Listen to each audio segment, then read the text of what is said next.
She was humming when she handed me the guest list. A small thing, too small. But it was always like that with her. She made noise when she wanted to hide something. And that day she was loud.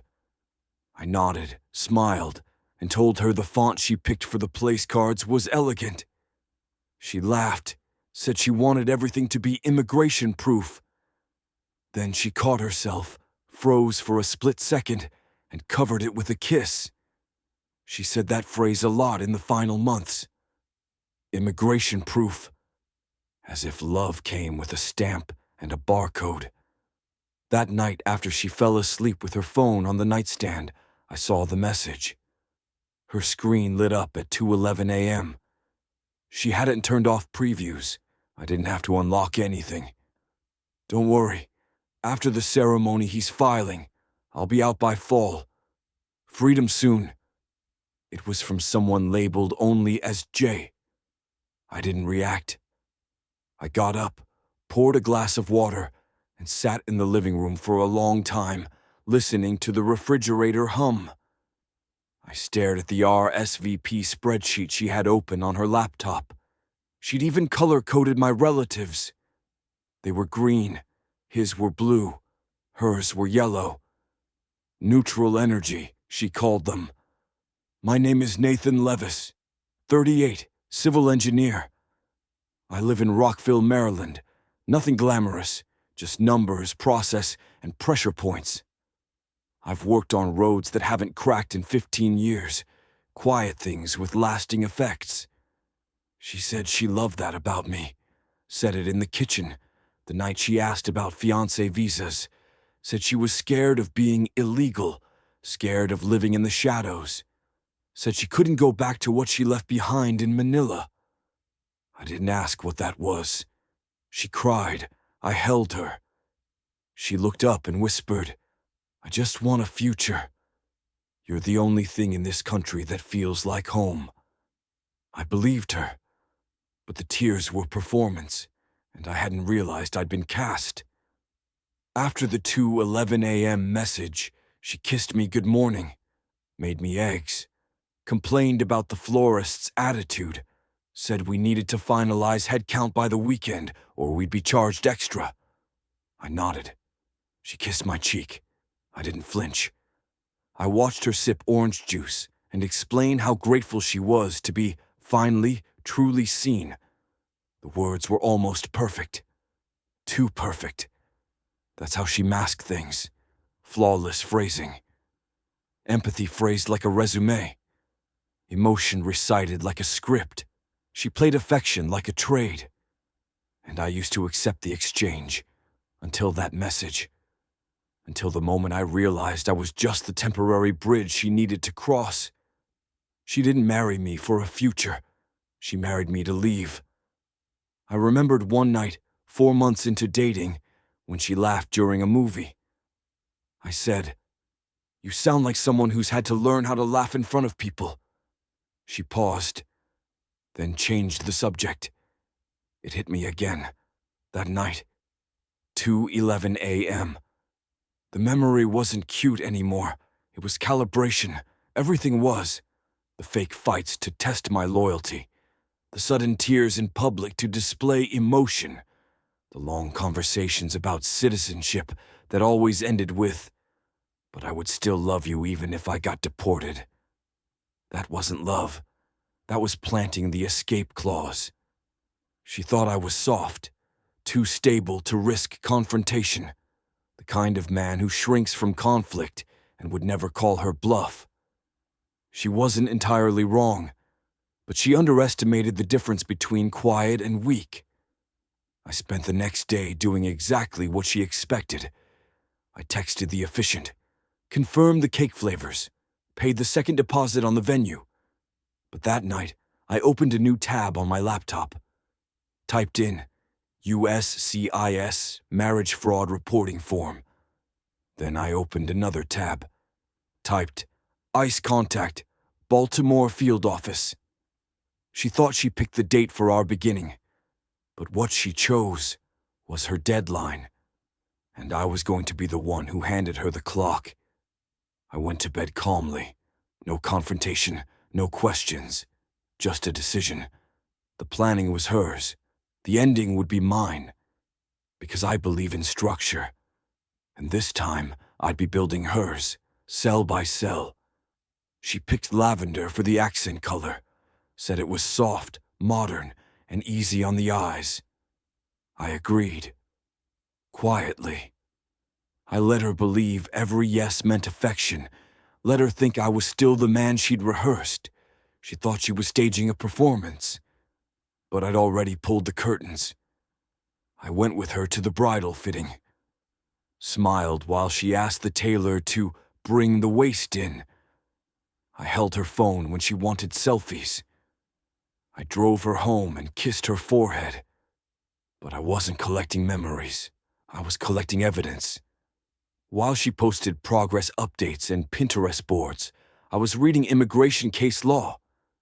I contacted an attorney, not mine, hers, a man named Raphael Miles. I asked him neutral questions about processing timelines, green card issuance, fraud suspicion criteria. I said I was just trying to get it right. He didn't ask why I was using a private email address. She wanted a honeymoon in Hawaii. I nodded, told her I'd block out 2 weeks. In reality, I was meeting with a liaison at DHS named Officer Reyes. He wore simple glasses, spoke with surgical precision. He didn't smile much, and when he asked me to repeat what I'd read on her phone, he didn't write it down. He just said, "We'll need everything. Dates, conversations, copies of all filings you've signed." I had them already, scanned, sorted, indexed. I printed the screenshot of her message to Jay. I translated it myself, didn't trust a machine to get the emotion right, because emotion was all she'd ever sold. We had dinner with her cousin from LA the following weekend.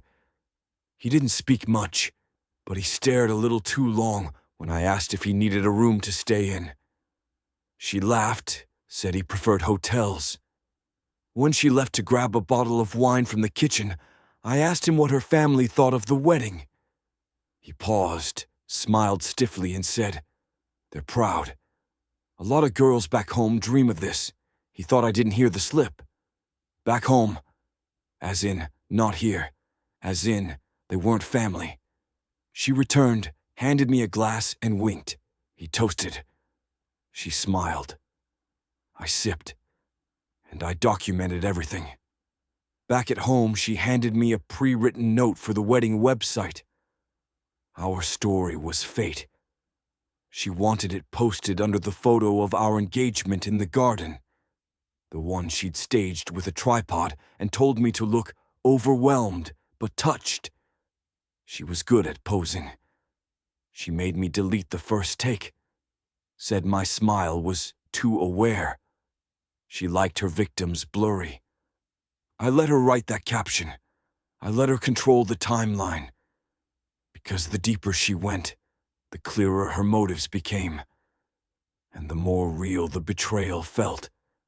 She used to play a game with me when we first started dating. She'd tell me her favorite English phrases. Said she was trying to learn idioms she liked, under the radar, and buying time. She repeated those ones often. I remember the way she smiled the first time I told her I'd marry her. It wasn't surprise, it was confirmation. That should have warned me. But sometimes we don't hear the click of the trap until after the cage is built. I still paid for the dress. Still walked her through RSVP deadlines. Still sent her mother a birthday gift from both of us. Because in war, you don't pause the theater. You control the stage until the final cue. And I was building her cue. Not with anger, not with shouting. Just quiet steps toward a point of no return. She saw the same man every day, the same shoulders, the same tone of voice, the same schedule. But she didn't notice the change, because the change wasn't visible. It was strategic. She thought she had mapped me, but she never looked closely enough. She was watching a decoy, and I was watching the clock. She was careful at first. She rehearsed affection like lines in a script, repeating them just often enough to pass inspection, but never enough to leave residue. I told myself she was just reserved, that maybe love looked different when you'd had to survive bureaucracy to reach it. But love doesn't forget your birthday, or your middle name, or the fact that you don't eat red meat. She forgot all three, twice. The first slip came during a dinner with our neighbors. We were hosting, and she served steak. I cut into it, slow, deliberate. Waited to see if she'd notice. She didn't. She was too busy telling them how we met. She told the story differently every time. Sometimes we met at the airport, sometimes at a tech convention. Once, it was a church potluck. She'd Googled that one the day before. This time she said we were introduced by mutual friends at a wine tasting in Napa. We've never been to Napa. I smiled, sipped water, and watched our neighbor nod along. That night, I printed our text history, every exchange since the first hello. I highlighted inconsistencies, labeled them, created a folder called Stagecraft. The second slip was financial. She asked me to co-sign a lease for a relative, said it was temporary, just a bridge until they got approved. I said I'd think about it. She got upset, not visibly, but her voice changed gears, softer, controlled. I thought you wanted to help me build something. She used "we" a lot when she needed my signature. The next morning, I checked her Google Drive. She had forgotten to unlink her calendar from our shared account. There were recurring events labeled ENT prep and status filing. I clicked through, reminders for visa steps, USCIS deadlines, email drafts to an immigration advisor. One had a list of questions she planned to ask post-marriage about naturalization timelines. The last line read, "Best strategy, stay 2 years, file solo, say abuse if needed." I didn't speak for 2 hours. I didn't cry. I didn't break anything. I just made a backup. I had to pretend to be more in love than ever. Because attention is a predator, and predators chase motion. I gave her stillness, predictability. I suggested we do a photo shoot, something for the wedding website.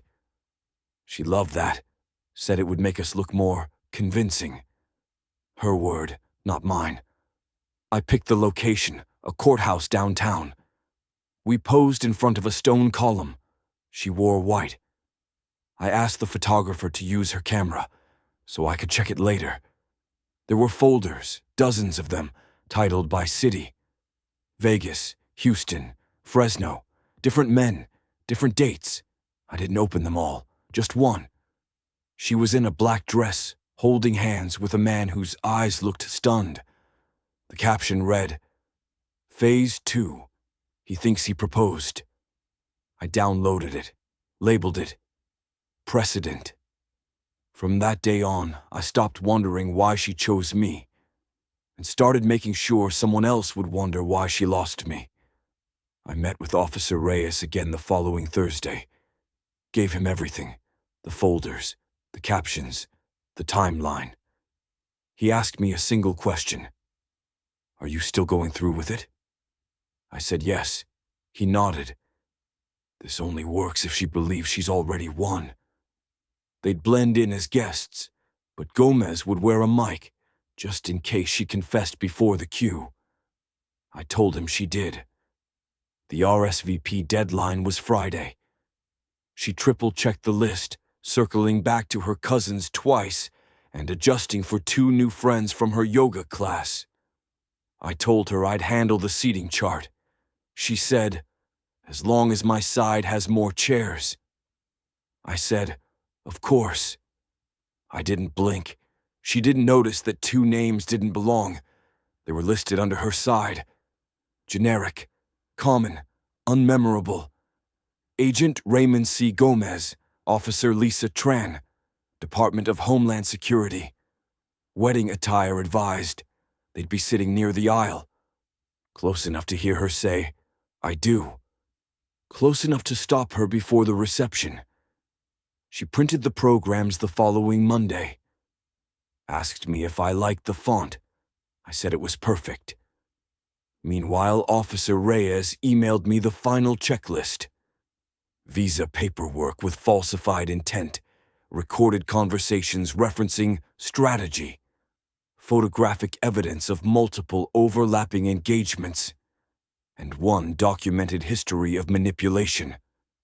She smiled a lot that week, brought me coffee in bed, rubbed my shoulders while I worked, told me I looked thinner in the suit we picked out. I kept the responses tight. One-syllable affirmations, a nod, a hand squeeze, a thanks, babe. Because the closer we got to the wedding, the more polite she became. She wasn't affectionate. She was careful. She wore the ring more often. She stopped correcting me in front of others. She started tagging me in posts, photos of the venue, our cake tasting, her dress fitting. I watched it all like a man studying a performance he'd already seen. I sent my parents the real story, told them not to come. My mom cried. My dad asked if I was sure. I told him, this ends better in person than over email. He said, "What about her family?"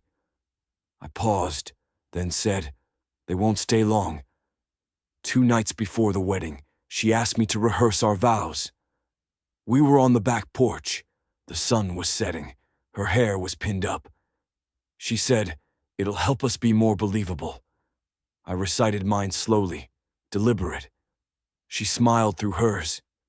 At the end, she laughed and said, "See? We're convincing." And that was when I knew she didn't love me. She didn't even hate me. She needed me for 48 more hours. Then I'd be a line in her story, a footnote on her paperwork. She kissed my cheek and said she couldn't wait. I looked out at the horizon and thought about Agent Gomez, about the hidden mic he'd wear, about the signal we agreed on, 3 words spoken clearly. "I love you." That was the cue. The moment she said those words at the altar, the agents would move.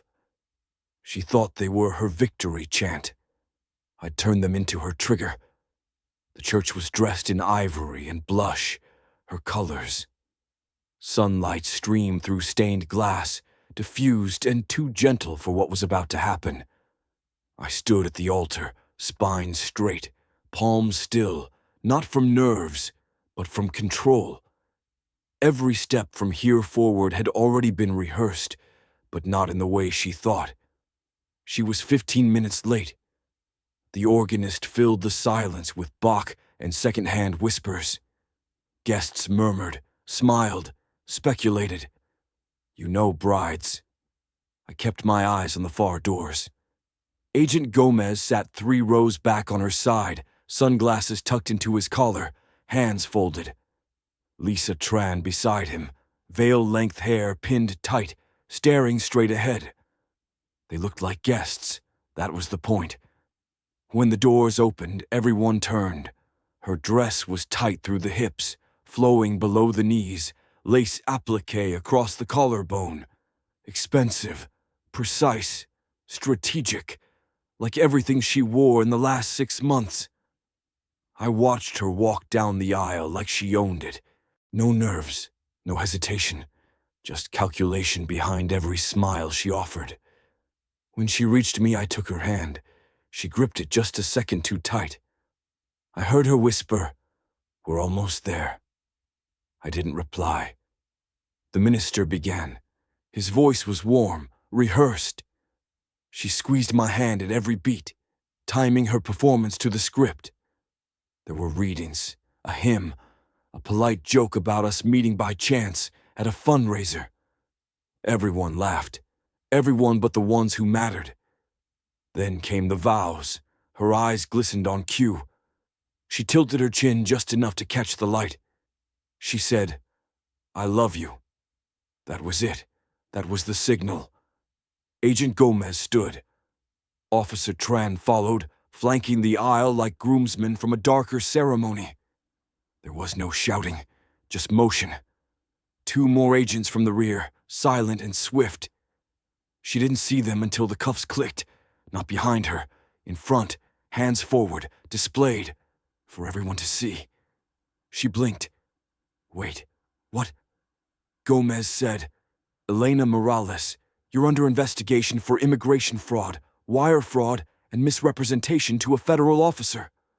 The room froze. Her mother gasped. Her cousin dropped a bouquet. A child cried. I didn't move. She turned to me. "Nathan?" One word, small, shaken. I looked her in the eye and said, "I love you," then stepped back. It wasn't cruelty. It was precision. The agents read her rights as she was walked past the guests, through the aisle she thought was her red carpet. No veil now, no hand to hold, just wrists bound and a name she couldn't change. They placed her in the back of a government car. Didn't rush, didn't hide her. Because fraud doesn't deserve a back exit. She kept looking for me. I didn't follow. I didn't offer closure. Because that was never part of the deal. I walked out through the vestry door. Alone. The guests didn't ask questions. They knew better. I passed her father in the hallway. He looked at me, stunned, pale, wrecked. I gave him a small nod, a confirmation. It wasn't a mistake. It was a reckoning. I didn't go home that night. The apartment was hers in spirit, packed with artifacts she'd curated for show. Designer cookware she never used, throw pillows with unused tags, books arranged by color. So I checked into a hotel 5 blocks away and watched the news.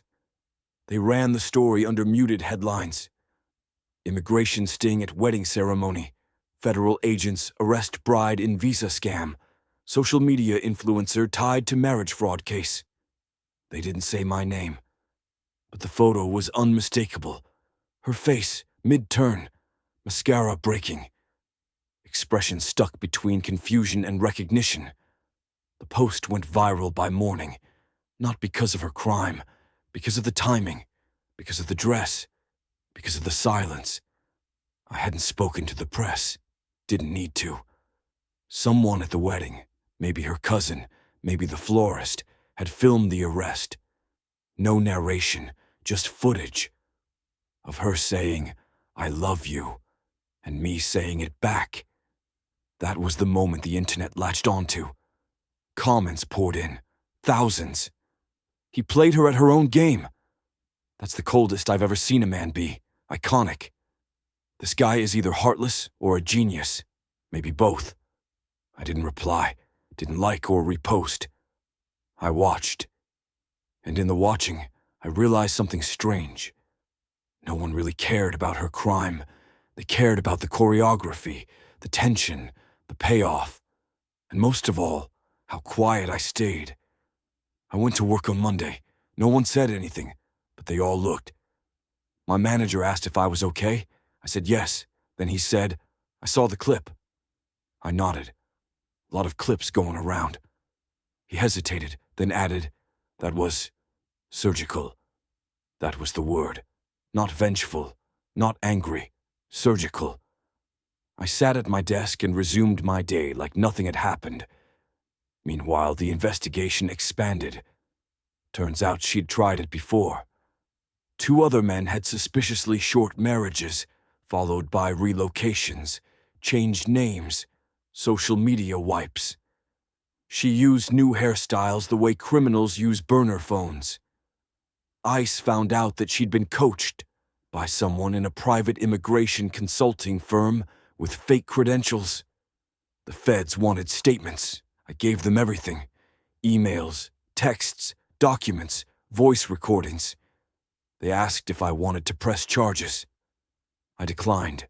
The arrest was the statement. Anything more would have been excess. She pled guilty. No trial, no spectacle. She was deported under Section 237. I read the final court summary like I used to read quarterly reports, line by line, clean, final. A week later, her sister texted me, "Why didn't you tell us?" I stared at the screen and typed, "Because you wouldn't have believed me." Then I deleted it, left the message unread. Because silence, once again, was sharper than words. I sold the apartment. It was never mine, not really. Her name wasn't on the deed, but everything in it bore her signature, visually, emotionally, spatially. It smelled like her perfume long after she was gone. I packed 3 boxes, labeled none. Left the rest for the cleaners, the stagers, the realtor. Didn't even keep the espresso machine she once bragged about importing from Milan. She'd posted a story about it, captioned, "Invest in your mornings." Everything she touched had been a sales pitch. I refused to inherit the inventory. I moved into a 2-bedroom condo across the river. No balcony, no scent memory. The curtains came with the unit, and that was fine. I never drew them anyway. The refund from the wedding venue came through in full. The manager apologized profusely for the disruption. I told him no apology was necessary. He asked if I wanted the footage from the event, ceremony cams, crowd shots, all of it. I said no. I already had what I needed. ICE sent a thank you notice, oddly formal. It read like an HR letter. I scanned it, filed it, then deleted the PDF from my desktop. I wanted nothing in my drive that echoed her name. She tried reaching out once, through a burner email. The subject line was blank. The body just said, "You knew the whole time." I didn't reply. She was wrong. I didn't know the whole time, just early enough. I forwarded it to the immigration agent assigned to her case. They tracked the IP. That was the last time she tried. My name got whispered at work for months, not just because of the story, but because of how I handled it. No social posts, no interviews, no emotional breakdowns, just continuation. I kept the same schedule, same projects, same tone in meetings. And somehow that scared them more. One intern asked me privately if it was all true. I said yes. He asked if I'd do it again. I said I'd do it earlier. A recruiter reached out that fall, offered me a position at a risk consultancy firm in D.C. They'd seen the way I contained damage with discipline. Their words, I accepted. 3 weeks later, I relocated. New office, new city, same silence. I changed my phone number, my email.